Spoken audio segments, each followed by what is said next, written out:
Coming up as the initial shock subsides, and shock is certainly not a strong enough word sometimes, and denial, but there are calls for retaliation, for vengeance, and they grow louder among some folks. So U.S. President Bush has made it clear that Washington draws no distinction between the terrorists and those who harbor them.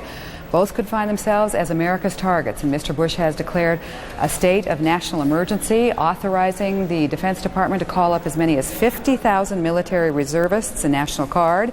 And then late Thursday evening, the U.S. House voted 420-1 to let President Bush exercise what it termed all necessary and appropriate force against those responsible for the attacks. But are you concerned that the United States might strike back before it has all the facts? Is a military campaign the best approach? And is a nation justified to maybe assassinate what it considers terrorist leaders? We want to know what you think about how America should respond. You can call us in the United States at 1-404-221-1855. Let's bring in General Wesley Clark. He is a former NATO commander and CNN's military consultant for us. General Clark, nice to have you join us. Thanks very much. Nice to be here. Does the United States have to retaliate? Is there no other choice? Well, I know we're angry, but I wouldn't call it retaliation. We've got to do something about the threat that faces us. What would you call it then? A response? Well, it's a war that's been forced on the United States. Let's call it a response. We have the moral high ground. A terrible thing was done to us.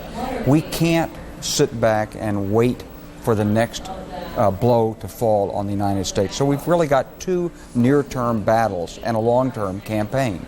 Near-term battle number one is to protect the United States as best we can, and we're doing that with the FBI, and we're looking for these terrorist cells, and we're strengthening our air traffic control procedures and all of the other things that we're doing to protect ourselves at home. That's battle number one, and we've got to win it.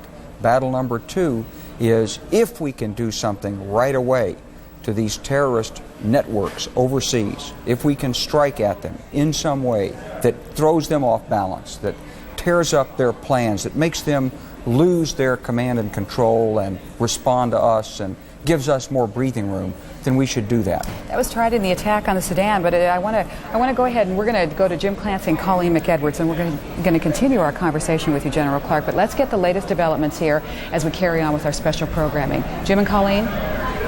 Okay, Donna, thanks very much.